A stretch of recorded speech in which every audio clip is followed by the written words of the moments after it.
자, 지금 우리가 이제 뼈에 대해서 구조에 대해서 지금 학습을 하고 있습니다. 특히 이제 많은 분들이 발병을 할 수 있는 이 목의 통증이라든지 아니면 허리 통증 연관된 부분이 있기 때문에 여러분들이 특히 이 구조에 대해서 일단은 많은 지식을 가지고 있어야 됩니다. 왜냐하면은 결론은 구조로 인해서 또 질환이 발병될 수 있기 때문에 여러분들이 좀 더 구조에 대해서 신경을 좀 써주시기를 바라겠습니다. 자, 그러면 일단 한번 또 진행해 보도록 하겠습니다.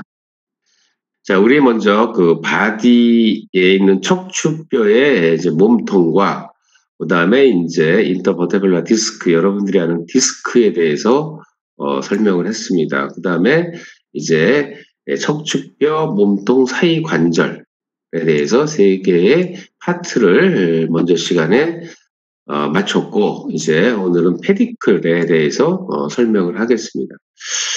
자, 페디클이라는 것이 이제 고리 뿌리입니다. 근데 1차적으로 사실은 기능을 한번 먼저 볼게요. 1차적으로. 자, 커넥션 한다고 그러는데 뭔가를 연결을 한단 말이에요. 일단 여기에 여러분들이 주목을 하실 필요가 있습니다. 무엇을 연결하느냐 이거예요. 자, 그러면 버테블라 바디와 뭐를 연결시켜요? 자, 버테블라에는 뒤쪽에 있는 아니면 요소들을, 성분들을 연결시킨다고 얘기를 했습니다.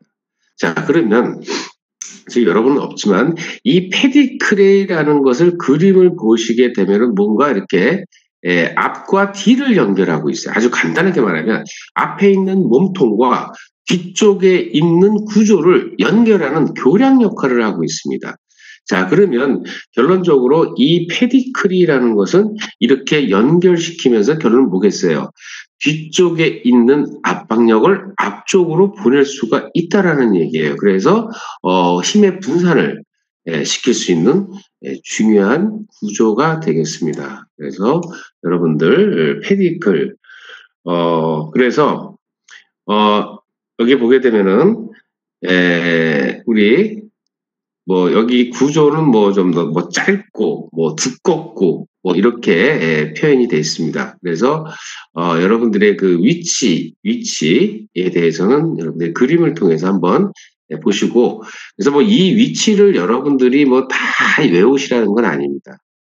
다 외우실 건 없지만 일단 그래도 여러분들이 이 구조의 이미지, 그러니까는 그림을 보시고 그다음에 중요한 것이 왜 이런 구조에서 이런 기능을 할 수 있는지, 아니면 이런 구조가 있었기 때문에 기능이 가능하다든지, 이렇게 여러분들이 학습을 하실 때 좀 더 이해관계를 가지시라는 얘기입니다. 자, 그 다음에 라미나가 있습니다. 라미나. 자, 라미나의 또 특징이 뭐가 있어요? 특징이. 자, 뭐를 보호하죠? 뭐를 보호해요? 자, 뒤쪽 면이라고 그랬어요. 자, 스파이널 코드의 뒤쪽 면을 보호해 주는 것이 라미나의 기능입니다. 우리 그 척수에는 스파이널 코드가 굉장히 중요하죠. 그래서 이렇게 라미나로 인해서 뒤쪽 면을 보호하고 있습니다. 자, 그 다음에 버테블라 캔날이 있습니다. 척추관이라고 얘기를 해요. 자, 이 관은 또 뭐를 해요? 얘도 마찬가지로 스파이널 코드 어때요? 감싸고 보호를 해요. 자, 그러면 결론적으로 라미나도 뒤쪽에서 보호를 하고 버테블라 캔날도 자, 스파이널 코드를 보호하고 있습니다. 자, 그렇다면 아까 교수님이 잠깐 언급을 했지만 만약에 지금 세 개만 조금 더 설명을 하고 나서 얘기할까? 그러면 하나 더. 자, 인터버테블라 포라면이 있습니다. 구멍이 있어요. 척추 사이에 구멍이 있어요. 자, 그러면 여기는 뭐가 지나가는 거예요? 뭐가 지나가요?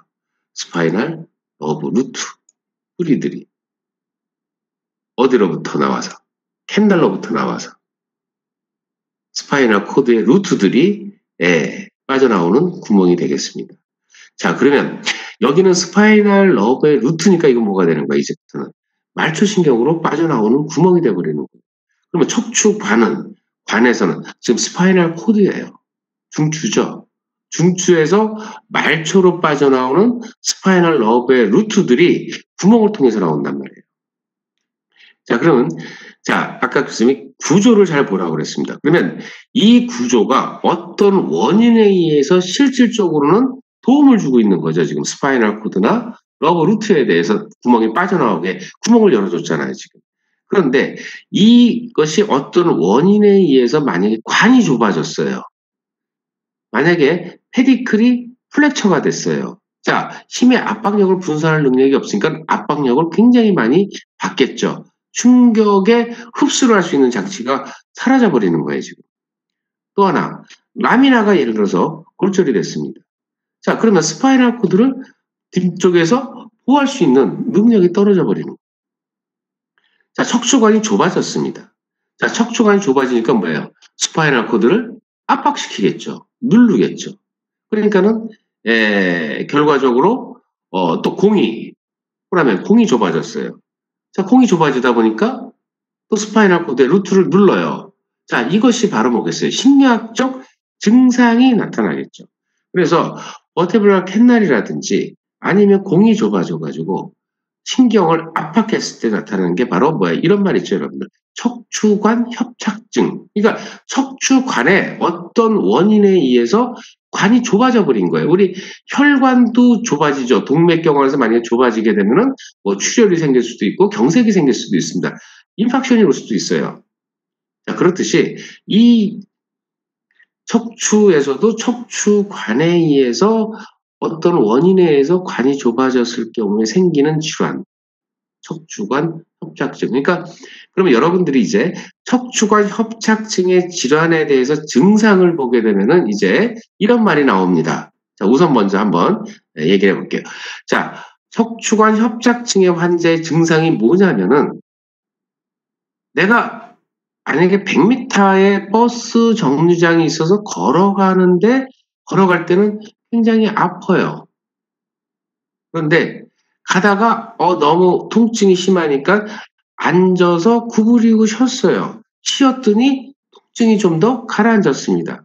자, 그 이유가 뭘까요? 그 이유가.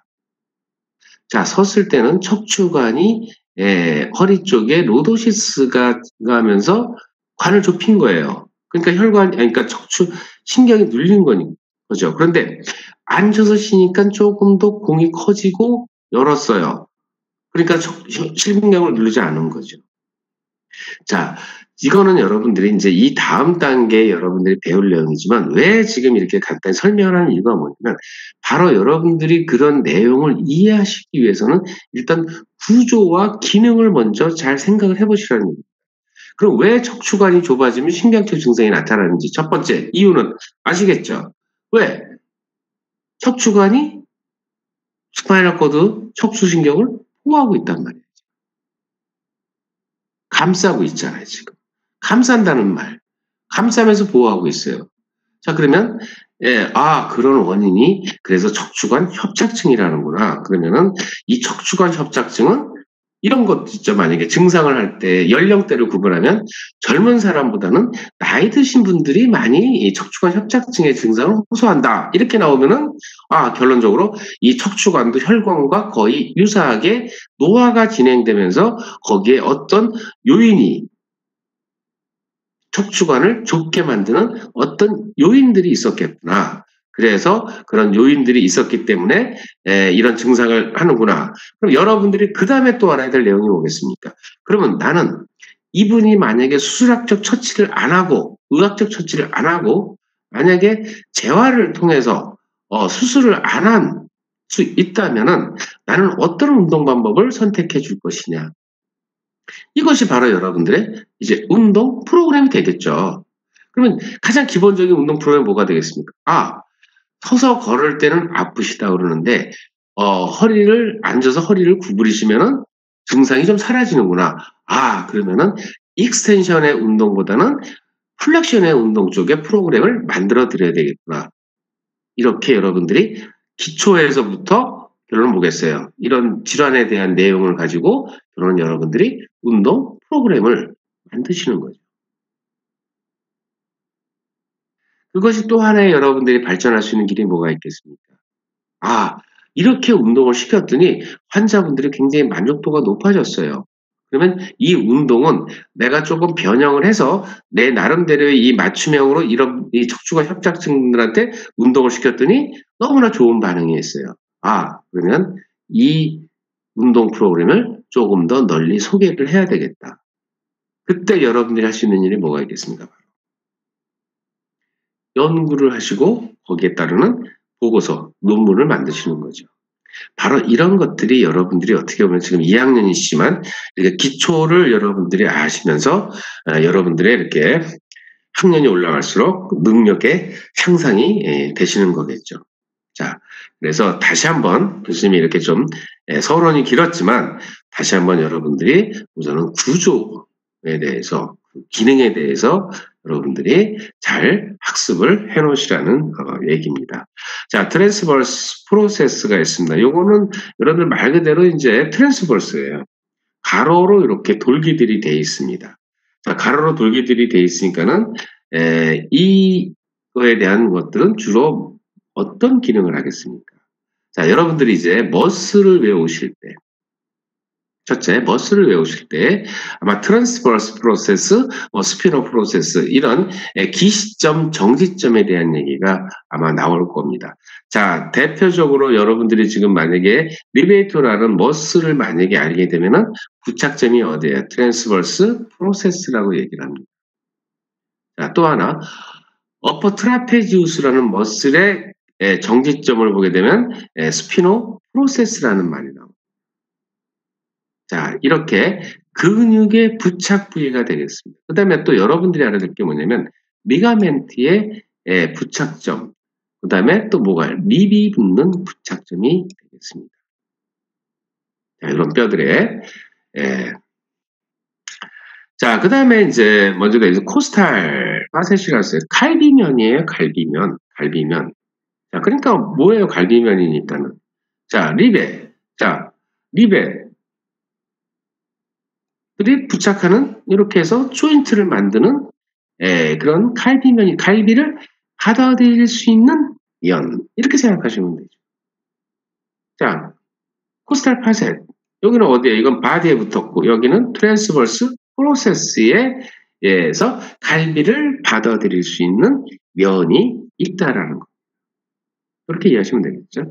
자, 그 다음에 조금 전에 말씀드린 스피노스 프로세스. 자, 이거는 뭐예요? 가로돌기. 아니, 가시돌기죠, 가시돌기. 스파인이 가시라는 말이니까 큰 가시예요. 여러분들이 구부렸을 때 뒤에 융기되는 부분, 톡톡톡 튀어나오는 부분들이 바로 스피노스 프로세스입니다. 자, 이거는 뭐예요? 중심에 있잖아요. 중심. 그죠? 우리 스피노 프로세스는 중심에 있죠? 자, 그 다음에 머슬과 그 다음에 리가멘트들의 부착점이 되겠습니다. 그래서 이제 아주 여러분들이 이 용어가 이제 익숙해지셔야죠. 자, 그 다음에 이제 우리 슈페리어, 인페리어의 아티큘라 프로세스가 있습니다. 이런 내용들. 그래서 자, 위하고 이제 아래 관절 돌기면, 요거는 이제 우리 또 돌기 관절할 때 또 다시 이제 언급이 되니까 그때 이제 관절면을 보면서 위쪽 면, 아래쪽 면이 이렇게 구분이 되어 있습니다. 자, 그러면서 제일 중요한 건 사실은 여기서는 방향이 중요합니다. 면에 대한 방향. 뭐 이런 내용들을 이제 보겠습니다. 왜냐하면 아포피지알 조인트는 무슨 관절이고 우리 바디는 무슨 관절이죠? 미리 여기 나왔으니까 언급하면은 바디는 섬유 연골성인 부동관절입니다. 그러니까 뭐야? 섬유 연골성이니까 섬유는 뭔가 고정, 좀 더 움직이지 못함을. 근데 연골은 조금 더 움직이는 거잖아요. 연골은. 그러니까 부동관절이긴 하지만은 움직임을 약간 허용하면서 가지고 있는 부동관절. 아포피지알 조인트는 윤활관절입니다. 결론을 보겠어요. 관절 주머니가 있을 것이고 윤활관절이니까 결과적으로 윤활관절이 가지고 있는 필요 조건들을 갖추고 있는 무슨 관절이요? 가동관절입니다. 이 두 개의 바디와 여러분들 우리 관절편에서 얘기했듯이 아포피지알 조인트, 관절의 해부학적인 기능을 여러분들이 구별을 해 놓으셔야 돼요. 그러면 바디가 많이 움직이는 게 아니죠. 지금 결론은 뭐겠어요? 작은 아포피지알 조인트들이 결론은 운동성을 갖고 있다라는 얘기입니다. 그러면 거기에 대한 압박력이 만약에 발생을 했어요. 익스텐션을 했습니다. 압박력이 발생했어요. 자, 압박이 발생했어요. 자, 그러면 이 힘을 분산할 능력을 결론은 뭐겠어요? 어디로 줘야 돼요? 뭐를 통해서? 페디클을 통해서 결론은 앞쪽으로 힘의 분산을 시킬 수도 있다는 얘기. 그것이 바로 페디클입니다. 그래서 여기까지, 여기 지금 뭐 중간 등뼈의 주요 부위라고 그러는데 결론은 이제 우리가 이것처럼 이 지금 파트에 있는 내용처럼 관절면의 구조를 갖추고 있는 이런 내용들이 이제 이런 구조들이 있습니다. 그래서 꼭 등뼈뿐만이 아니라 이제 여러분들이 이제 뼈의 서비칼의 1번부터 여러분들이 이제 학습을 해 나가시겠지만 이런 구조들 지금 잘 여러분들이 기억을 해 놓으시기를 바라겠습니다. 잊지 말아주세요. 자, 그 다음에 이제 여러분들 우리 갈비뼈, 립이라고 얘기를 합니다. 그래서 립스가 있죠. 우리가 이제 갈비뼈들이 몇 쌍이 있냐면 12쌍이 있습니다. 갈비뼈. 자, 그 다음에 갈비뼈는 가스만, 소락스, 캐비티를 에워싸고 있는 거죠. 그래서 여기 캐비티에 뭐가 있어요? 아주 중요한 우리 심폐기관이 있습니다.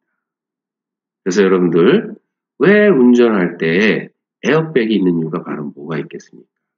바로 이렇게 심폐기관을 보호할 수 있는 캐비티가 있단 말이에요. 그래서 뭐를 형성했어요? 립 케이지라고 그러죠. 자, 립으로 이렇게 하나의 우리를 만들어 놓은 거예요, 지금. 가슴에. 이 가슴에 우리를 만들었어요. 그런데 만약에 교통사고로 인해 가지고 만약에 충돌을 당했을 때라든지 추돌을 당했을 때 관성의 법칙에 의해서 충격력이 전달이 되겠죠. 그런데 만약에 이 립케이지가 결론은 핸들이나 어떤 장벽에 부딪혀 가지고 골절이 되게 되면은 결론은 뭐겠어요? 오늘의 아군이 적군이 돼버리는 거죠. 결과적으로는. 그래서 우리가 립페이지는 장기를 아주 중요한 장기를 보호하고 있지만 이래서 만약에 이것이 어떤 사고라든지 다른 원인에 의해서 골절이 됐을 경우에는 오히려 심폐를 손상시킬 수 있는 이유가 되는 거죠. 그래서 에어백을 중요시하는 거죠. 자, 그래서 우리가 또 우리 심폐소생할 때도 굉장히 중요한 부분이죠. 그래서 우리 이렇게 자 키워드는 12쌍이 키워드가 되겠죠. 갈비뼈 12쌍. 그 다음에 립케이지를 형성한다는 거죠. 자, 그러면 립케이지, 이렇게 가슴에 우리를 만드는 거는 뭐 때문에 그런 거였죠? 심폐기관을 결론은 뭐야? 보호하기 위해서 그런 거. 장기를 보호해야죠. 우리 가장 중요한 심폐. 자, 두 번째. 갈비뼈의 앞쪽 끝부위는 평평한 유리 연골로 되어 있다고 얘기했습니다. 자, 그러면 여러분들이 우리 갈비뼈를 보면은 조금 이따 나오겠네요. 스터넘 옆에 보면은 하얀색으로 이렇게 돼 있는 부분들이 있습니다. 유리 연골로 되어 있어요. 만약에 이 부분이 유리 연골로 되어 있지 않고 그래서 만약에 그대로 그냥 고뇌 구조를 가지고 있고 딱딱하다면은 아마 심폐소생할 때 굉장히 골절이 잘 되겠죠. 자, 그래서 이렇게 유리 연골로 되어 있다는 거. 자, 그 다음에 이제 요게 또 중요한 내용이 되겠습니다. 자, 12쌍의 갈비뼈가 있는데, 자, 첫 번째부터 7개의 갈비뼈의 연골은 7개의 복장 갈비 관절을 통해서 가쪽 모서리에 부착한다고 했어요. 자, 그러면 결론적으로 뭐하고 연결하고 있는 거예요? 복장뼈하고 연결을 하고 있다는 얘기예요. 그런데 8번째부터 10번째 갈비뼈의 연골은 바로 뭐예요? 바로 복장뼈가 아니라 바로 위쪽 갈비뼈하고 융합을 해요. 그래서 이렇게 또 복장뼈에 부착을 합니다. 그러니까 결론은 뭐겠어요? 1번부터 7번까지는 복장뼈하고 연결되어 있고 8번하고 10번은 갈비뼈하고 복장이 되면서 이제 같이 복장뼈에 부착을 합니다. 그러면 어찌됐건 간에 1번부터 10번까지는 복장뼈에 부착이 돼 있는 거예요, 지금. 그런데 11번째, 12번째 갈비뼈는 앞쪽에서 복장뼈에 부착되지를 않아요. 그래서 우리는 이거를 바로 뭐냐면은 자유로운 등갈비라고 얘기를 합니다. 자, 그러면 결론적으로 11번째, 12번째는 복장뼈에 붙어 있질 않기 때문에 결론은 뭐예요? 머슬에 의해서 아마 유지를 하게 될 겁니다. 자, 이런 내용들. 이게 갈비뼈의 립스의 특징입니다. 자, 그래서 일단 모양 구조를 보게 되면은 요것이 바로 뭐예요? 포스테리어 엔드 끝이니까 요것이 바로 뭐예요? 척추의 관절들하고 연결을 하겠죠. 자, 그래서 여기 보게 되면 버테브라 바디에 파셋 조인트에 연결을 하는 거죠, 면에. 그 다음에 트랜스버스 프로세스에 이렇게 요 구조가 붙고, 그 다음에 요거는 바디에 붙고, 이렇게 해서 뒤에 척추에 연결을 하는 거죠. 그리고 안티리어 엔드 끝에는 아까 말한 대로 이제 연골로 구성이 되어 있다는 얘기입니다. 자, 그래서 혹시 여러분들이 만약에 개개의 모형을 가지고 하나의 전체 모형을 만들 수가 있다면은 이렇게 갈비뼈의 척추 관절에 부착하는 면과 앞에 리케이지를 형성하게 앞쪽에 구성되는 앞쪽과를 잘 이제 구분을 하실 수가 있겠죠. 자, 그래서 갈비뼈에 대해서 알아봤습니다.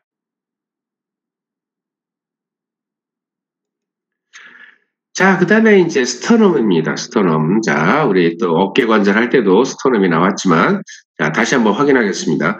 자, 복장뼈는 앞쪽이 약간 볼록하고 거칠며, 뒤쪽은 약간 오목하고 부드러운 면을 갖고 있다고 얘기를 합니다. 자, 이것이 구조적인 특성이에요. 자, 그러면 여기 보게 되면은 매뉴브레인과 바디가 뭐를 이뤘죠? 조인트를 이루고 있는 걸 볼 수가 있습니다. 그래서 여기가 이렇게, 그래서 이것도 이제 나이가 가면 고라가 됩니다. 하나의 이제 뼈로 형성이 된다는 얘기죠. 자, 그래서 여기를 이제 손잡이, 바디, 그 다음에 자이포이드 프로세스는 칼돌기, 칼의 모양을 잘못해서 칼돌기. 그러니까 딱 이렇게 여러분들 이렇게 보면 모처럼 생겼어요. 옛날에 우리 유럽 영화나 이런데 뭐 그리스나 뭐 이런데 쪽에서 보게 되면 하나의 칼자루를 쥐고서 이렇게 좀 생긴 모양이 비슷한 것 같아요. 그래서 여기를 뭐라고 그래요? 우리가 자루라고 얘기를 하고, 그 다음에 여기 자이포이드를 칼이라고 얘기를 하는 이유가 바로 그런 의미가 있다는 거죠. 그러면 여러분들이 혹시라도 기억을 하면은 매뉴브리엄 아니면 전체적으로 스터넘, 그러면 칼자루를 쥔 칼이라 이렇게 생각하시면 될 것 같습니다. 자, 그러면 왜 이렇게 칼자루처럼 생겼는데, 그럼 이 스터넘의 구조를 한번 볼게요. 자, 우리 예전에 배웠듯이, 자, 스터넘하고 클라비클의 연결.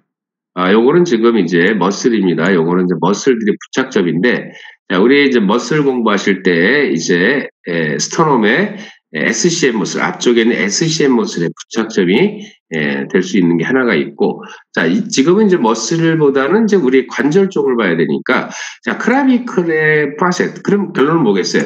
클라비클을 받아들일 수 있는 관절면이 있구나. 그것이 결론은 우리 뭐를 만든 거죠? 어떤 조인트? 그렇습니다. SC 조인트가 만들어진 거죠.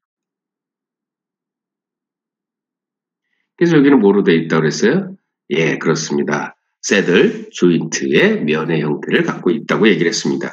자, 그 다음에 코스탈 파셋이에요. 그러면은 첫 번째 립을 받아들일 수 있는, 립을 받아들일 수 있는 코스탈, 립을 받아들일 수 있는 조인트가 되겠습니다. 자, 그 다음에 보니까는 이제 매뉴브리엄 두 번째, 세 번째, 네 번째, 다섯 번째, 여섯 번째, 일곱 번째까지는 결론은 뭐가 있어요? 아까 조금 전에 우리 립스 얘기할 때, 립 얘기할 때 얘기했듯이 이렇게 스토넘에 연결하는 걸 볼 수가 있습니다. 나머지 8에서 10번까지는 요 뼈에 부착돼서 이렇게 연결고리를 가질 수 있다라는 거죠. 자, 그 다음에 이제 자이포이드에서도 보게 되면은 결론은 여기도 하나의 조인트입니다. 그죠? 조인트가 되어 있는 걸 봤을 텐데 이것이 이제 40대 이후 정도 되면은 이제 요것도 하나의 고라가 돼버립니다. 그래서 요렇게 우리 다시 한번 스트롬에 대해서 학습을 해봤습니다.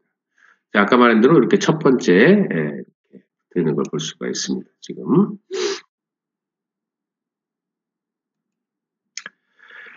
자, 그 다음에 이제 여러분들이 이제 아셔야 될 것이 바로 뭐냐면 이제 척주. 자, 교수님이 먼저 시간에 얘기를 했습니다. 척주. 자, 척주라는 건 하나의 기둥이라고 얘기를 했습니다. 기둥. 자, 그러면 이제 많은 뼈들이 하나의 기둥을 이뤘겠죠. 자, 거기에 대해서 좀 알아보도록 하겠습니다. 자, 그러면 일단은 트렁크라는 말을 많이 합니다. 트렁크, 몸통, 뭐, 이렇게 트렁크를 움직인다, 얘기를 많이 합니다. 자, 그러면 여기 트렁크를 뭐를 포함하는 것을 트렁크라고 얘기하냐 하면은, 바로 복장뼈, 금방 배운 갈비뼈, 그 다음에 골반까지 연결을 우리는 트렁크라고 얘기를 한다는 거예요. 그럼 이제 뭐가 빠졌어요? 이게 빠졌죠, 이거.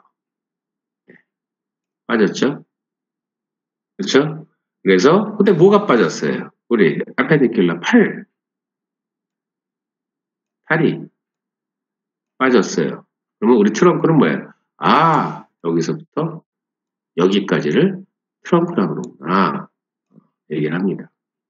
그래서 이것이 일단 용어에서 여러분들이 트렁크다 그러면은 어떤 뼈들이 포함되는지를 일단 먼저 보시고요. 자, 그러면 결론적으로 척주라고 얘기했습니다. 자, 뭔가의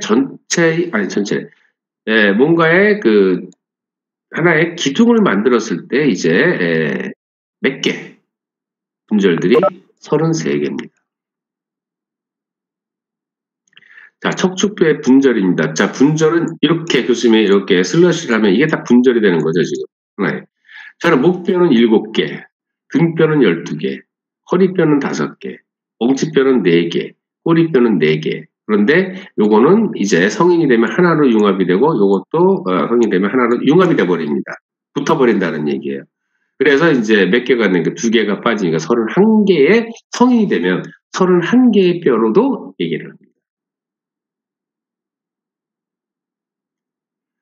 자, 그 다음에 이제 여러분들이 알아둘 게 척추뼈는 문자와 숫자를 조합한 약어를 사용해요. 그래서 이제 여러분들이 거의 차트라든지 아니면은 뭐 일반적으로 다른 어떤 교재에서도 많이 쓰는 것이 먼저 C2다. C2는 어디예요? 서비칼의 두 번째 뼈를 얘기를 합니다. T2다. 그러면 뭐예요? 소락스계 등뼈의 두 번째 뼈를 얘기합니다. L2다. 이거는 뭐예요? 허리뼈의 두 번째 뼈를 얘기합니다. 그러면 예를 들어서 만약에 엑스레이를 찍으러 갔어요. 자, 엑스레이에서 뭐라고 되냐면 C2에 대해서 뭐 AP 라테랄이다. 예를 들어서 이렇게 오더를 줬어요. 그리고 딱 보니까는 엑스레이 사진을 보니까 C2에 대한 AP 라테랄이다. 그럼 뭐야? C2 뼈에 대해서 앞과 뒤를 촬영했다는 얘기예요. 그런데 여러분들이 하나 알아둘 거는 만약에 L4와 이렇게 만약에 약어가 돼 있으면 요거는 뭘 얘기하는 거겠습니까? 신경을 얘기하는 거예요. 신경 레벨을 얘기하는 겁니다. 왜 이렇게 나오겠어요? 신경은 뼈와 아까 우리 구조 얘기했듯이 이렇게 보면 공이 있잖아요. 여기 공에서 신경이 척수신경에서 이렇게 해서 빠져나오는 요 사이. 그러니까 이게 뭐예요? L4와 L5 요 사이에 신경을 얘기를 하는 겁니다. 여기에 뭐 MRI를 찍었다든지 그래서 이렇게 나오면은 신경을 의미하는 거고 이렇게 나오면은 하나의 척추뼈를 얘기를 하는 겁니다. 모두 여러분들이 알아두시면 좋을 것 같아요. 자, 두 번째. 자, 우리가 이제 척추의 정상적인 망곡을 한번 볼게요. 자, 우리가 실질적으로 이제 시상면상에서 보게 되면은 이렇게 얘기를 할 수가 있습니다. 시상면상에서 보게 되면은 약간 S형 커브라고 얘기를 합니다. 뭐 체형할 때도 뭐 이제 S자가 좋다 그러는데 자, 척추뼈도 이마면에서 보게 되면은 일자 형태를 갖추고 있어야 되고 정상적으로 척추의 망곡이 C상면에서 보게 되면은 이제 이렇게 약간 S형으로 되어 있습니다. 자, 그러면 여기 보게 되면, 자, 지금 요렇게 되어 있는 걸 볼 수가 있죠. 자, 그러면 여기 보면 서비칼 로도시스, 소락식 카이포시스, 룸바 로도시스, 세이크롬 콕시알 카이포시스 이렇게 되어 있습니다. 자, 그러면 서비칼 로도시스를 보게 되면은 약간 뭐예요? 앞쪽으로는 볼록하고 뒤쪽으로는 오목한 형태를 갖추고 있습니다. 자, 그래서 로도시스를 뭐라고 그래? 척추 앞 구음이라고 얘기를 하는 겁니다.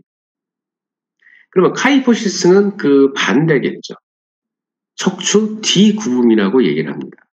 자, 그러면 자, 시상면에서 왜 이렇게 로도시스와 카이포시스가 만들어진 이유가 첫 번째 뭐냐면 일단 캐비티가 되게 되면 앞쪽에 뭐가 생기냐면은 뒤쪽이 볼록하기 때문에 캐비티 공간이 생깁니다. 여기도 마찬가지로 세이크롬 쪽에 보면 공간이 생겨요. 자, 이 공간에는 결론은 뭐를 갖고 있는 거죠? 아까 우리 립스 할 때도 얘기했지만 이 공간이 뭘 갖고 있는 거예요? 예, 장기를 갖고 있습니다. 특히 이제 아래는 뭐 비뇨 장기가 있고 위에는 이제 심폐장기가 위치하게끔 되어 있습니다. 그래서 이렇게 첫 번째 공간을 확보를 했어요. 자, 두 번째 이유는 뭘까요? 두 번째 이유는 그냥 일자로 주지. 왜 이렇게 옆에서 보니까 S형 줬을까요? 두 번째 이유는 첫째 뭐예요? 내구력이죠. 내구성. 내구력. 그 다음에 탄력성. 바로 그래서 여러분들이 이제 특히 척추를 운동할 때 이렇게 여러분들이 서 있는 익스텐션이나 플렉션을 할 때 결론은 뭐겠어요? 이런 S형 커브가 있기 때문에 결과적으로는 우리가 내구성과 탄력성도 제공을 한다라는 겁니다. 자, 요 두 가지 내용. 자, 내구성과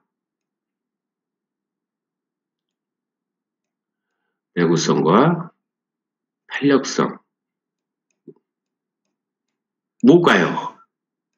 시상면에서의 이런 커브가, 망곡이 있는 이유는 바로 내구성과 탄력성이 필요했던 거죠. 그러니까 여러분 한번 생각을 해보십시오. 예를 들어서 만약에 이렇게 S형 커브가 아니었다면은 이렇게 망곡이 없다 그러면은 여러분들이 위에서 누르는 밑에서 올라오는 반발력 이런 압박력에 대해서 견뎌내기 힘들 겁니다. 그래서 바로 이런 이유 때문에 그다음에 또 하나는 우리가 공간을 확보를 했습니다. 그래서 장기를 담고 있는 거죠. 자,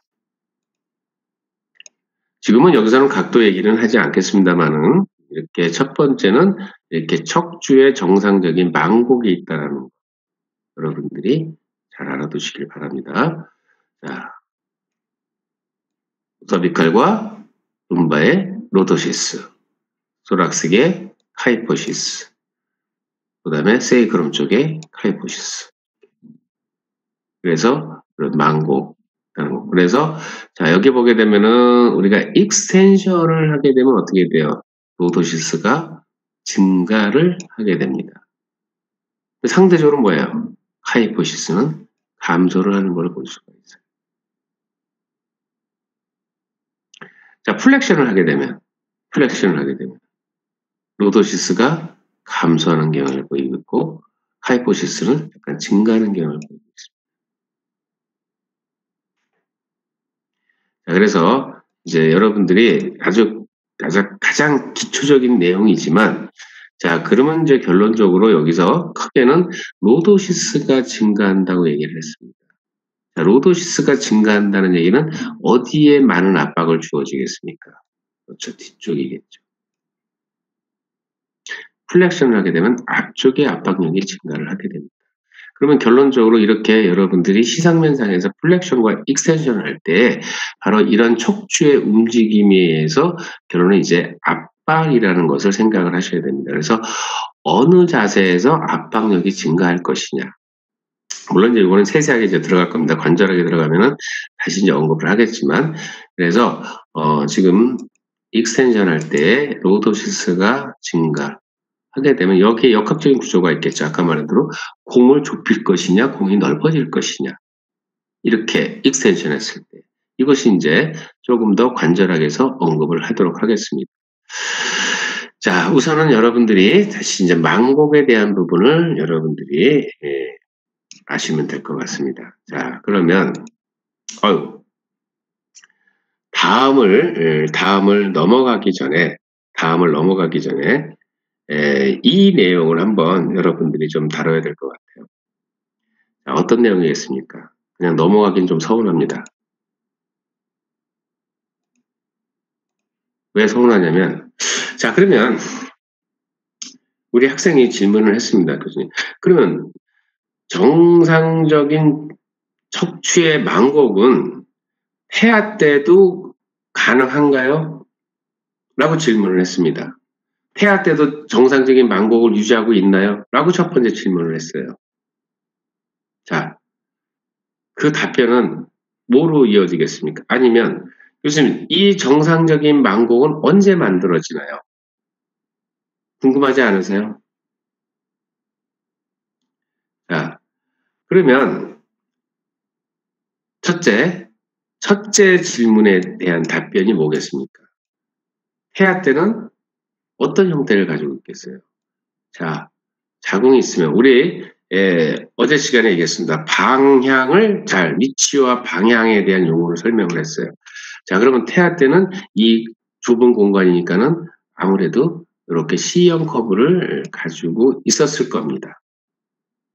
일부 학자는 그래도 조금 더 완전한 C형은 아니라고 얘기하지만, 자, 그런 얘기도 있지만 일단은 우리가 전제를 하겠습니다. 자, 태아 때는 이렇게 C형 커브입니다. 그러면 결론적으로 이런 형태를 갖추고 있었다는 얘기예요.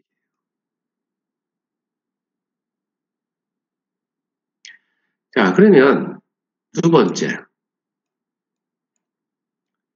아이가 이제 세상 밖으로 나왔습니다.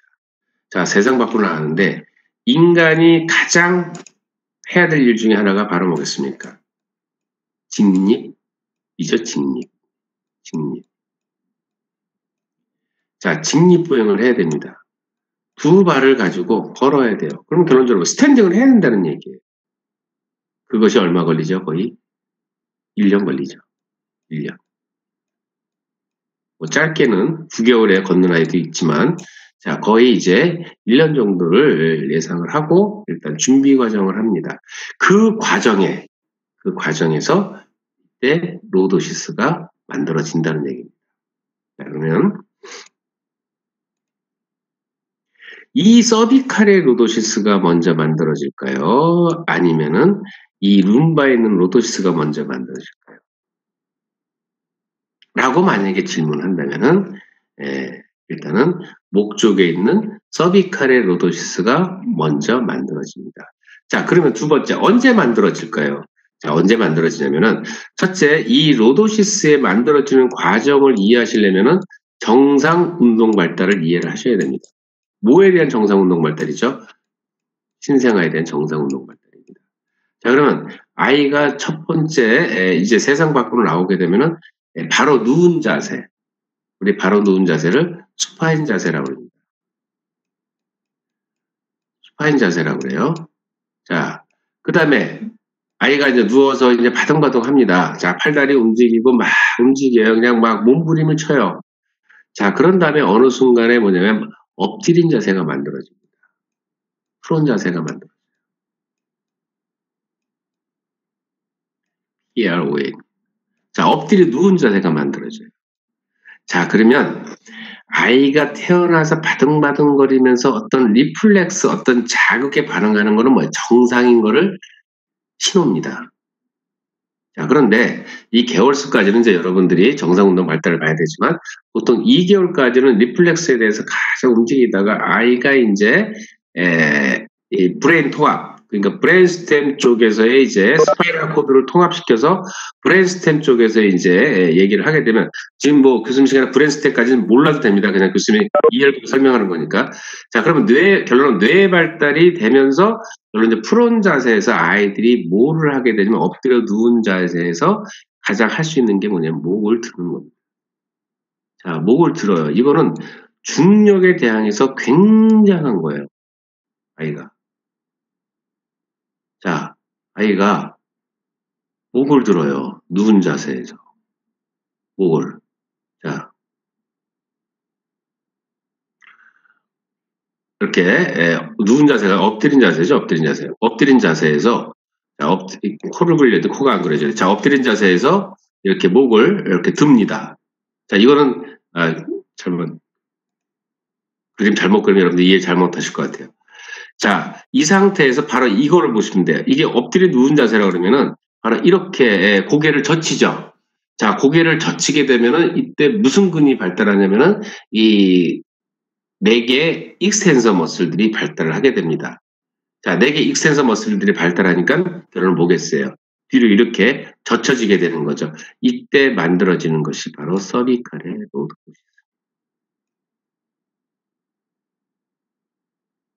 자, 그 다음에 진전을 계속 합니다. 이제 아이들이 계속 발달을 해요. 자, 그러면 이때 이제 펠빅에 대한 부분입니다. 펠빅에. 자, 펠빅이 앞으로 기울어져야 돼요. 자, 이제 C형에서 이렇게 돼 있는 상태에서 펠빅이 이제 어떤 상태가 되냐면 이렇게 로도스가 되려면 펠빅이 이렇게 앞쪽으로 기울어져야 됩니다. 앞으로 기울임. 골반의 앞 기울임을 만들 때 무슨 머슬이 작용하냐면 이제 우리가 말하는 이제 이 엉덩관절의 굽힌 근육들이 발달을 하게 됩니다. 그 굽힌 근육들의 결론은 펠빅을 앞쪽으로 기울어지게 하는 거예요. 그래서 이때 펠빅이 앞쪽으로 기울어지면은 뭐가 만들어지냐면 이 펠빅은 요추 허리뼈하고 연결이 되어 있기 때문에 이때 펠빅이 앞으로 기울어지면서 이렇게 로도시스를 만들어냅니다. 자, 이때가 언제냐면 아이들이 이제 스탠딩 해서 막 걷기 시작할 때예요. 그러면 여러분들 요즘 이렇게 CF 보면은 어린아이가 아장아장하면서 걷는 모습에 CF가 간혹 있을 때가 볼 때가 있는데 그 아이들의 걸음이 바로 이제 이때가 되는 거예요. 자, 그러면 조금 이제 간단하게 정리하면 교수님이 이제 좀 설명을 했죠. 간단하게 정리하면 자, 이 서비칼의 로도시스가 만들어지는 때는 언제냐면은 아이들이 엎드린 자세에서 고개를 젖힐 때, 이 룸바의 로도시스가 만들어질 때는 언제냐면은 초기 보행라시. 그러니까 이제 막 엎드린 자세에서 그 다음에 이제 우리 뒤집기라고 그러죠. 자, 그 다음에 이제 아이들이 뭐 앉아서 그 다음에 이제 무엇을 잡고 일어서고, 자, 이럴 때 이제 또 이제 이러면서 걸을 때 이 로도시스가 만들어집니다. 그럼 서비칼이 먼저 만들어지고 그 다음에 룸바가 만들어집니다. 그러니까 요거는 이렇게 보행시, 요거는 물체의 사물을 관찰하기 위해서 결론은 고개를 젖혀야죠. 자, 어떻게 보면은 물체의 사물을 관찰한다는 게 곧 뭘 의미하는 겁니까? 이제 생존으로 말하면 내가 먹잇감을 찾으러 가야 돼요. 자, 먹잇감을 찾으러 가기 위해서는 고개를 들어서 사물을 응시를 해야 됩니다. 그래서 먹잇감이 있어요. 자, 그러니까 아이들 가만히 보세요. 먹이가 있으면 어때요? 먹을 게 있으면 막 기어서 갑니다. 자, 그러다가 이제 어느 순간에 기어서 가니까 이거는 늦어요. 그러니까 뭐예요? 결론은 일어서서 가야죠. 그래서 이제 무엇을 잡고 일어서면서 이렇게 로도시스가 만들어진 겁니다.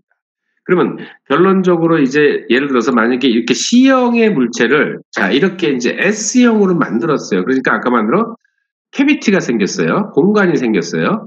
자, 공간이 두 개의 공간이 생기면서 좋아. 장기를 담자. 두 번째, 나는 이제 중력에 대항해서 이제 걷거나 뛰거나 해야 돼요. 자, 그 다음에 두 발을 가지고 지면의 반발력을 이겨가면서 가야 돼요. 자, 그러면 이 척추가 받는 충격량을 어떻게 해소를 할 거냐? 좋아. 일단은 만곡에 의해서 충격량을 먼저 해소하자. 두 번째가 공간 확보를 하면서 이 S형 만곡에 의해서 아까 내구성과 탄력성을 얻은 겁니다.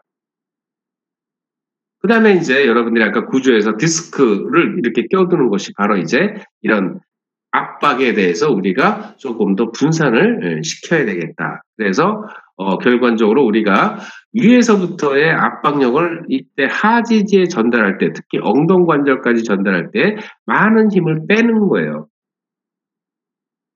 흡수를 통해서 또 전달을 하는 거죠. 분산을 시켜버리는 거죠. 자, 그것이 바로 구조에서 일단은 이렇게 어떻게 보면 직립보행을 하면서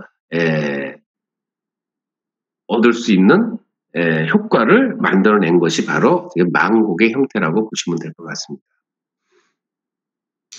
자, 그래서 우리가 이제 지금은 이제 구조에 대한 설명이지만 여기에 지금 교수님 설명한 이 내용 중에는 상당히 많은 내용들이 사실은 내포되어 있습니다.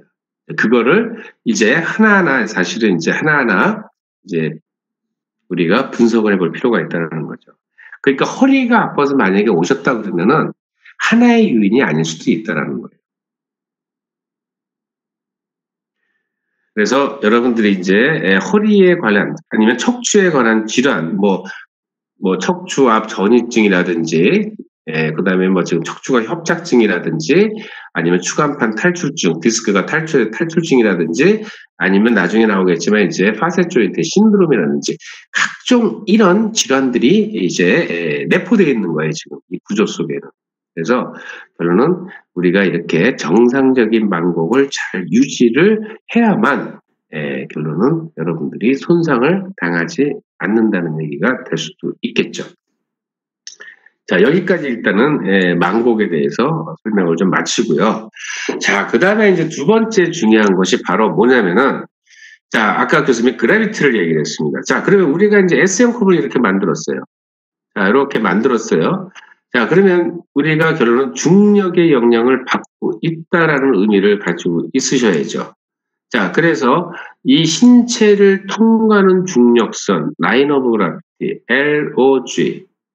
자, 여기에 대해서, 아니면 COG라고 그럽니다. 센터 오브 그라비티라고도 얘기를 합니다. 자, 그러면 첫째, 요 내용은 꼭 여러분들이 암기를 해 놓으셔야 됩니다. 첫 번째, 지나가는 뭘까요? 자, 관자뼈에 메스토이드 프로세스가 있습니다. 자, 그 다음에 어디를 지나냐면 둘째 엉지표의 앞쪽을 지납니다. S2 전방이죠. S2 전방입니다. 자, 여기 방향도 잘 보셔야 됩니다. 그 다음에 엉덩관절의 바로 뭐냐면 약간 뒤쪽을 지나갑니다. 그 다음에 무릎의 앞쪽, 그 다음에 발목의 앞쪽입니다. 자, 그러면 자, 여러분들도 한번 이렇게 이 자세에서 한번 본인의 라인 오브 그라비티를 한번 그려보십시오. 혹시라도 내 라인 오브 그라비티가 엉덩관절의 앞쪽으로 와 있다 그러면은 익스텐션이 아니라 플렉션이 될 겁니다. 자, 이 라인 오브 그라비티가 주는 요인은 바로 뭐냐면은, 자, 보세요. 엉덩관절의 약간 뒤쪽으로 갔다라는 건 역학적인 이득을 얻고 있는 겁니다. 왜냐면은 서 있기 위해서는 신장력이 필요하죠. 신장이 필요하죠. 약간 익스텐션 돼야죠. 그런데 만약에 라인 오브 그라비티가 앞쪽으로 만약에 중심선이 나오게 되면은 잡아당기잖아요. 그러니까 뒤로 가면 뒤에서 잡아당긴다고 생각하시면 되고, 그 선이 앞으로 선이 내려가면은 앞에서 잡아당긴다고 생각하시면 돼요. 그러면 결론은 이 중력선에 의해서 우리가 이상적인 자세를 잡고 있다라는 거는 결론은 뭐냐면은 역학적인 이득을 얻겠다는 거예요. 많은 힘을 쓰지 않아도 이렇게 자연스럽게 중력선에 의해서 위치하고 있으면은 자연스럽게 힘의 균형이 맞는다는 얘기예요. 자, 그러면 보세요. 만약에 허리 쪽에서 지금 S도 약간 전방이라고 그랬습니다. 그런데 여기에 지금 로도시스가 앞으로 볼록한 지점에 보면 약간 뒤로 라인 오브 지나가는 걸 볼 수 있어요. 그러니까 오목으로 지나가는 걸 볼 수가 있어요. 오목으로. 여기도 보면 오목으로 지나가는 걸 볼 수가 있습니다. 자, 그러면 허리 쪽에서 보게 되면은 약간 뒤에서 잡아당기는 거죠. 그러니까 허리를 필 수가 있다라는 얘기예요. 그러면 이 중력선에 의해서 결론 여기에 익스텐서 근육들이 만약에 10에 대해서 만약에 익스텐션에 힘을 가져야 된다면 그 그라비티 선상에 있으면 약간 5, 6 정도의 힘을 가지고도 충분히 유지할 수 있는 능력이 있다라는 얘기예요. 왜? 일단 그라비티가 뒤로 잡아당기잖아요, 지금. 그러니까 나는 그 잡아당기는 중력에 의해서 그대로 유지를 할 수가 있다라는 얘기예요. 이득이 있는 거죠. 자, 아까 말씀드린 대로 내가 엉덩관절을 이렇게 피면서 서 있어야 되는데 자꾸 구부려져요. 자, 그러면은 라인 오브 그라비티가 결과적으로는 앞쪽 위치 있으면 자꾸 엉덩관절이 구부러져 버린단 말이에요. 자, 그러니까는 정렬 상태가 벗어나는 거죠. 여러분들 무릎 관절에 라인 오브 그라비티가 만약에 뒤쪽에 있다고 한번 생각을 해보세요. 그럼 여러분들이 서 있는 자세에서 자, 지금 라인 오브 그라비티 선상이 좀 바뀌었어요. 만약에 엉덩관절이 앞쪽, 무릎 관절이 뒤쪽으로 만약에 라인 오브 그라비티가 떨어지고 그다음에 허리 부분에서는 앞쪽으로 떨어진다고 한번 생각을 해보세요. 자, 그것이 바로 이렇게 부적절한 자세의 형태를 나타낸다는 얘기예요. 그러면 이상적인 자세라는 건 뭐냐면 우리가 정상적이라고 말하기는 사실 어려워요. 모든 건 다 개인차의 오차 범위가 있기 때문에 그래서 여러분들이 이 라인 오브 그라비티를 교수님이 왜 이거를 지금 중요 표시를 했냐면은 자, 이 선상에 여러분들이 체형 분석을 하거나 자세 분석을 할 때 굉장히 중요한 요인이라는 거죠. 자, 아직은 여러분들이 아주 쉽죠. 라인 오브 그라비티만 외우면 되지만. 그런데 이렇게 부적절한 자세의 형태를 취하고 있을 때 이것을 바꾼 요인이 뭐냐를 생각을 해야 되죠. 결론은 뭐예요?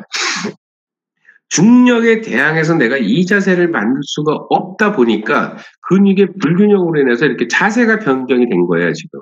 그럼 여러분들은 결론은 이런 자세들을 결론을 보겠어요. 이렇게 이상적인 자세로 여러분들이 전환시켜줘. 다시 리턴 시켜줘야지. 자, 가역적으로 여러분들이 리턴을 시켜줘야만 결론은 여러분들의 물리치료사의 역할이겠죠. 왜? 이 자세로 인해서 만들어지는 각종 질환들, 통증부터 시작해서. 그러면 여러분들이 이런 자세를 취하고 있다 보니까는 각종의 문제를 발생된 부분을 여러분들이 평가를 하셔가지고 이렇게 라인 오브 그래프 선상에 오게 한다는 건 뭐예요? 그러면 중력에 대항해서 내가 이득을 얻을 수도 있고 과도하게 근육에 힘을 필요로 하지 않고 그다음에 또 무슨 값이 있어요? 수동값들, 인대들의 정상적인 수동값을 가지고 우리가 자세를 유지하면서 움직임을 허용을 해줘야 된다는 얘기예요. 그러니까 조금 아까 봤듯이 우리가 어렸을 때는 굉장히 부모님이 정상적으로 여러분들을 예를 들어서 태어나게 해줬는데 여러분들이 이제 그거를 이제 나이가 들어감에 따라서 여러분들이 만약에 잘못된 자세를 계속 취하고 있었어요. 그렇게 되면은 이 A, B, C, D, E라는 것을 대표적으로 했지만 만약에 여기에 여러분들이 이런 부적절한 자세를 해서 이렇게 형태를 갖추게 된다 그러면은 분명히 여기에는 여러분들이 많은 고통이 페이를 지급을 해줘야죠. 왜 지급을 해야죠? 무슨 지급이에요? 자, 내가 내 자세를 잘못 썼기 때문에 내가 그 고통을 감수를 해야 된다는 얘기예요. 자, 이 얘기를 왜 강조하는 건 뭐냐면 만약에 이렇게 자세 형태에 따라서 만약에 이렇게 변형이 됐다 그러면은 여기에 물리치료사들의 역할론이 굉장히 중요하다는 수술할 겁니까? 아니죠. 이렇게 오차 범위가 심하지 않은 경우에는 거의 물리치료사들에 의해서 다시 리턴할 수가 있는 가역적, 비가역적이 아니라 다시 원래 형태를 만들어줄 수 있는 서로 간의 노력이 있으면 가능성도 있다는 얘기. 여기에 여러분들도 하나의 앞으로의 미래의 전망에 포커스를 맞출 필요가 있죠. 지금도 많은 물리치료사분들이 활동을 하고 계시지만 여러분들 또한 마찬가지로 이 부분에 대해서 여러분들이 관심을 좀 많이 가질 필요가 있는 거죠. 자, 그러면 지금 구조 얘기를 했지만 결론적으로 지금 우리가 정상적으로 어떻게 로도시스가 만들어지고 카이포시스가 만들어지는지를 설명을 드렸어요.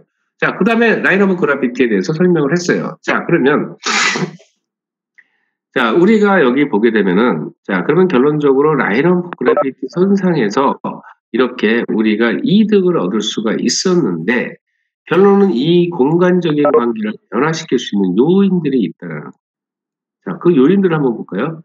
자, 지방이 침착됐어요. 자, 예전에 배사장이라고 했습니다. 배가 이렇게 나왔습니다. 자, 엉덩관절에 힘 쭉 떨어졌어요. 자, 앞쪽으로 로도시스는 증가합니다. 점차적으로 증가해요. 점점 라인 오브 그래비티에서 멀어져 가고 있습니다. 자, 힘의 약화가 온다는 얘기예요. 그럼 누가 더 많이 일어나겠습니까? 자, 배의 힘이 약해지면 누가 더 많이 일어나죠? 허리에 있는 근육들이 타이트하게 긴장을 하게 됩니다. 구조적인 변화가 또 만들어지는 거죠. 자, 이거에 대한 세분화는 이제 아마 설명할 기회가 있을 겁니다. 자, 그래서 우선 그런 관계가 있다는 얘기예요. 자, 그 다음에 각 영역별 척추망공의 특징 형태들이 이제 이렇게 나타나겠죠. 자, 그 다음에 머리, 팔다리의 위치. 정렬입니다. 정렬. 그래서 여러분들이 이제 우리 어깨뼈의 위치도 말씀을 드렸어요. 자, 우리 스캐플라의 위치, 척추를 기준으로 해서 스캐플라의 위치를 얘기를 했습니다. C2에서 C7. 자, 이렇게 위치를 얘기했어요. 자, 그 다음에 무슨 어깨의 높이 위치를 얘기했습니다. 뭐를 기준으로 해서? 척추뼈를 기준으로 해서 T1 정도의 얘기를 했습니다. 어깨뼈 위치. 이런 정렬 상태를 잘 봐야 된다는 얘기예요. 자, 이거에 따라서 뭐가 바뀌겠어요? 근력과 지구력이 바뀔 수가 있어요. 근력이 만약에 불균형이에요. 자, 하나 예를 들까? 아직까지는 여러분들이 이 내용을 아직 안 해서 근데 우리 여기 보게 되면 이상적인 자세가 여기 보면 이제 ASIS라고 얘기를 합니다.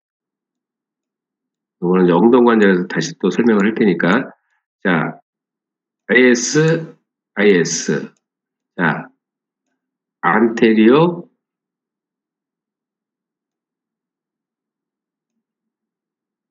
그 다음에 인페리어.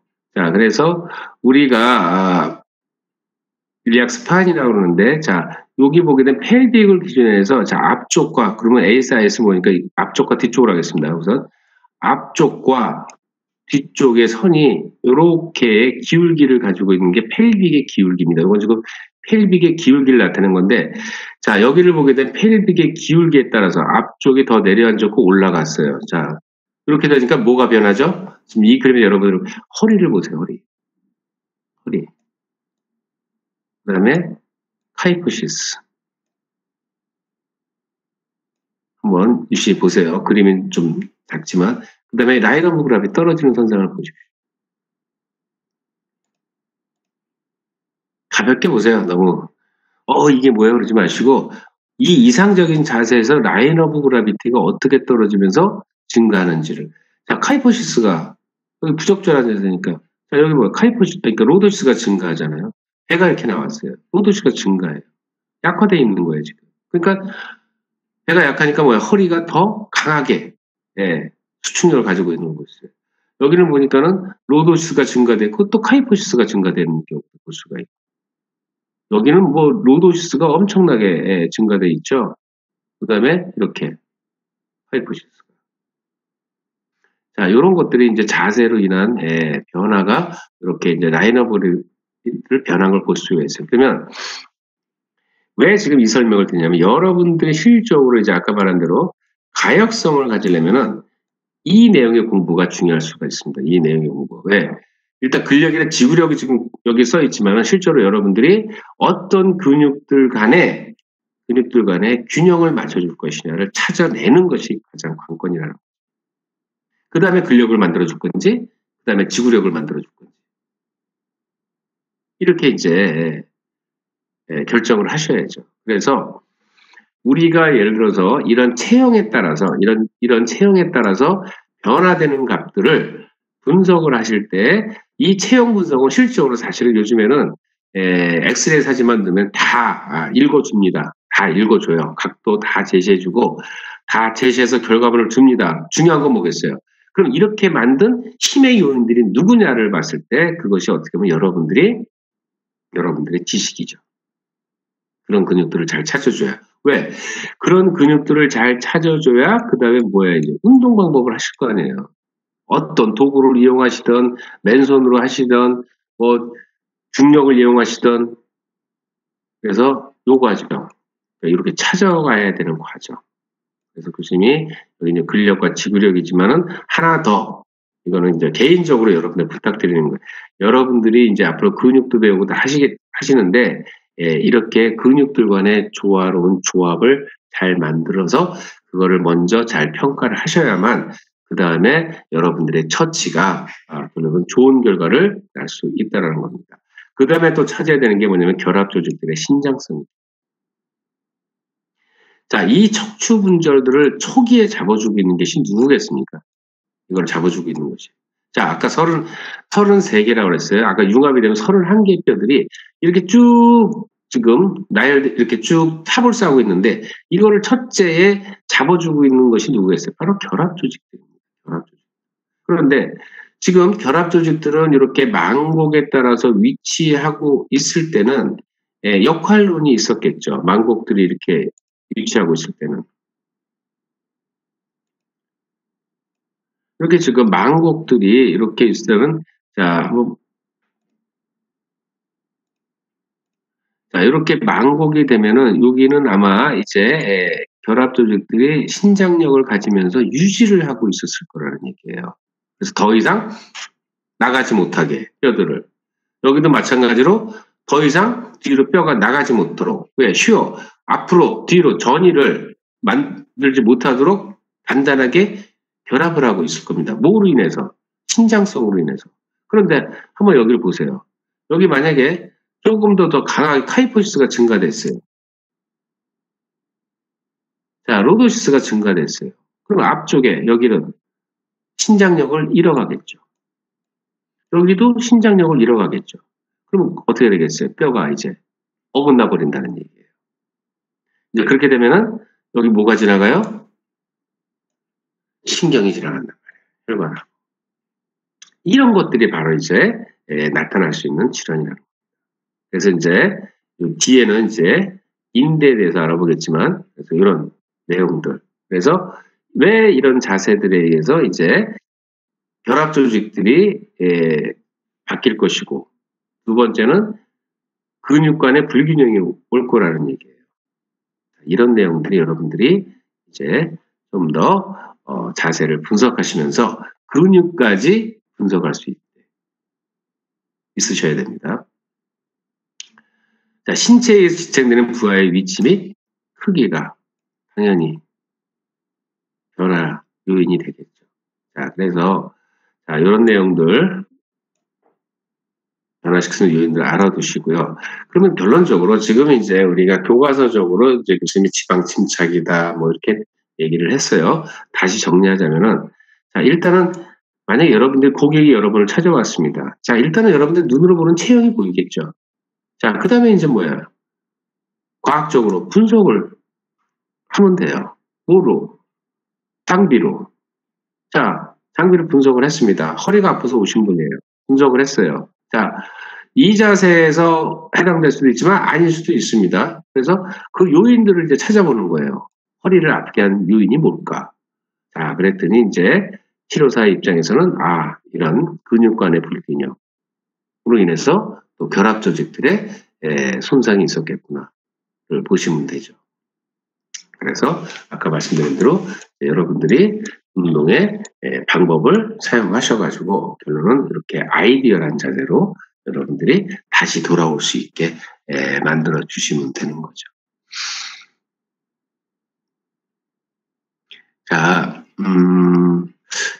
이 얘기는 한번 한 것 같은데 한번 다시 한번 교수님 여기 지금 라인 오브 그라비티에 대한 얘기를 하면서 다시 한번 좀 얘기를 하고 싶은 얘기가 우리가 어떠한 목적에 의해서 우리가 힘을 만약에 키워야 된다면은 그 힘이 결론은 어떻게 작용하는지를 여러분들이 파악을 하셔야 됩니다. 자, 그 하나의 예가 바로 이 얘기를 했을 겁니다. 자, 허리가 아파서 왔어요. 자, 이렇게 배가 쭉 쳐졌습니다. 자, 뭐라 그랬어요? 배가 이렇게 나오시고 지방도 많으시니까는 이 배근 운동을 좀 많이 하셔야 되겠습니다. 그래갖고 이제 이분이 이제 윗몸 일으키기를 시작을 했습니다. 자, 윗몸 일으키기 시작을 했어요. 자, 열심히 시작을 했습니다. 윗몸 일으키기 했더니 오히려 허리가 더 아팠어요. 자, 자세한 얘기는 지금 우리 이제 훗날에 좀 지식을 쌓은 다음에 얘기를 하면 이해하겠어요. 자, 여러분들은 지금 한번 생각을 해보시자는 얘기예요. 왜 배 근육이 약하다고 분명히 선생님은 말씀하셔가지고 나는 열심히 배 근육을 만든다고 했는데 왜 다시 더 허리가 아팠을까요? 라고 질문을 했어요. 자, 그러면 선생님은 과연 어떤 대답을 했을까요? 아니면 물리치료 입장에서는 어떤 대답을 할 수 있을까요? 퀘스천입니다. 왜 퀘스천을 쳤냐면, 자, 이 운동 방법은 뭔가 내가 하나의 목적에 의해서만 운동을 한 겁니다. 결코 인체에 대한 상호관계에 대해서는 전혀 생각을 못한 부분이 있었다는 거죠. 그런데 물리치료사는 그렇게 얘기하면 안 된다는 겁니다. 물리치료사. 의사 선생님 그렇게 얘기할 수도 있어요. 그렇게 뭐 하니까는 열심히 운동하시고 하셔도 됩니다. 이렇게 얘기할 수 있어요. 하지만 물리치료사는 절대로 그런 얘기도 하시면 안 되고, 그 다음에 방법론을 정확하게 방법을 알려 주셔야 되든지 아니면 여러분들이 처치를 해 주셔야 된다는 거. 이것이 바로 물리치료사들의 전문성이죠. 자, 그래서 그 퀘스천 친 거는 이제 우리가 좀 더 학습을 하면서 왜 그때 그 이유를 이제는 알겠구나 라고 생각하실 날이 이제 올 겁니다. 자, 어쨌든 가장 중요한 건 뭐냐면은 이 얘기는 먼저 할 수 있어요. 어디 부위가 더 많은 압박을 당하고 있었던 거예요. 허리가 아픈 이유 중에 하나는 더 과도한 압박 플러스 과도한 회전력입니다. 그 회전력으로 인해서 결론은 뭐겠어요? 압박을 분산할 수 있는 능력이 떨어져 버린 거다. 자, 교수님 계속 왜 이렇게 얘기를 하냐면 라인 오브 그라비티에 대해서 여러분들이 잘 숙지를 하려는 얘기입니다. 이렇게 체형이 바뀌면서 라인 오브 그라비티가 바뀌면서 해부학적인 구조나 아니면 생체역학적인 관계가 다 변할 수가 있다는 겁니다.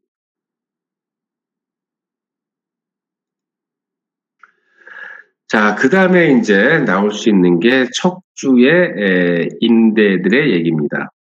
자, 척추 인대. 근데 교수님이 이렇게 그림을 놓다 보니까 그림이 너무 작아서 잘 보이지 않는데, 여러분들은 좀 더 크게 확대해서 보셔도 괜찮을 것 같아요.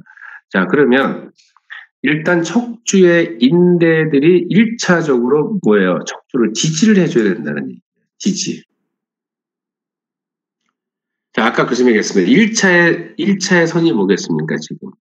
인대들입니다, 인대들. 근데 인대들이 굉장히 많아요. 인대들이.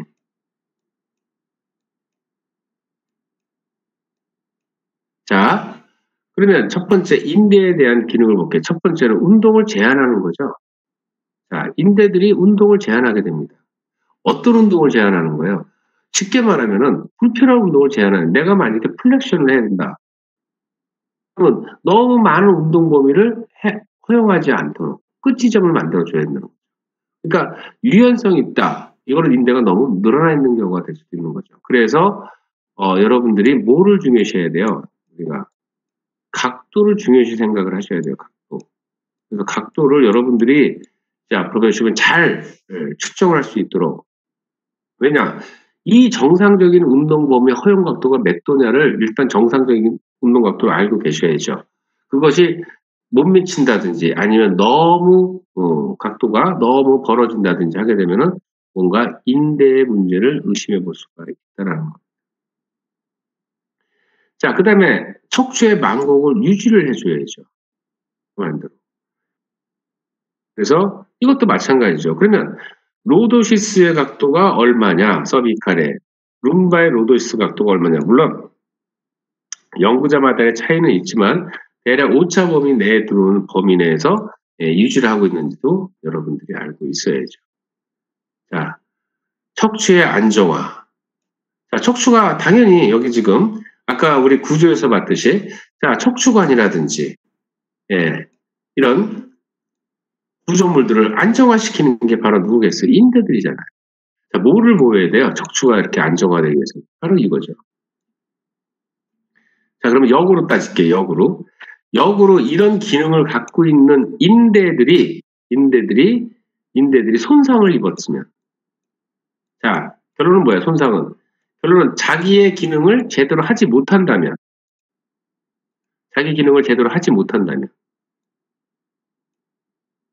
이것이 바로 뭐로 연결되는 거죠? 바로 질환으로 연결이 되는 거예요. 그래서 척추의 불안정화가 되면은 바로 이제 스파이널 코드의 문제를 만들 수도 있고요. 아니면은 척추 신경뿌리를 건들 수도 있는 거죠. 압박시킬 수도 있는 거죠. 그래서 교통사고가 났을 경우, 예를 들어 교통사고가 났을 때 만약에 척추의 골절로 인해 가지고 사망할 수도 있고요. 아니면은 상반신 마비가 올 수도 있고 하반신 마비가 올 수가 있습니다. 그럼 뭐를 건든 거죠? 그렇죠. 스파이럴 코드를 건든 거예요. 자, 다리가 저리저리 땡기고 아파요. 자, 어깨에 손이 저리저리하고 뭔가 감각도 이상해요. 자, 그걸 뭘 건든 거죠? 움직이긴 하고, 그거는 말초신경을 건든 거예요. 그래서 여러분들이 이 스파이널 코드와 그 다음에 스파이널 코드의 루트들, 그러니까 말초냐 중추들 구별도 하셔야 되고, 그 모든 걸 갖고 있는 게 누구예요? 바로 척추라는 얘기입니다. 그래서 우리가 척추에 대해서 상당히 여러분들이 또 많은 지식을 앞으로도 더 학습을 하셔야 되고, 그 다음에 또 많은 수의 여러분들을 찾는, 훗날에 여러분들을 찾아오는 우리 페이션트 분들도 바로, 아니면 클라이언트 분들도 결론적으로는 이 허리 문제, 그 다음에 서비컬의 문제 때문에 내원하는 경우가 많이 있습니다. 그래서 또 하나, 여러분들이 혹시라도 어떤 여러분들의 물리치료사의 어떤 역할을, 어떤 로드맵을 만약에 찾고 싶다면은 이렇게 척추의 연구가가 되시는 것도 굉장히 좋지 않을까 생각을 합니다. 그러면 언제부터 하면 됩니까? 바로 지금 이 시간부터 더 열심히 하시면 될 것 같습니다. 자, 그래서 다음 주에 시간에는 이제 인대부터 다시 또 진행을 하도록 하겠습니다. 자, 그래서 오늘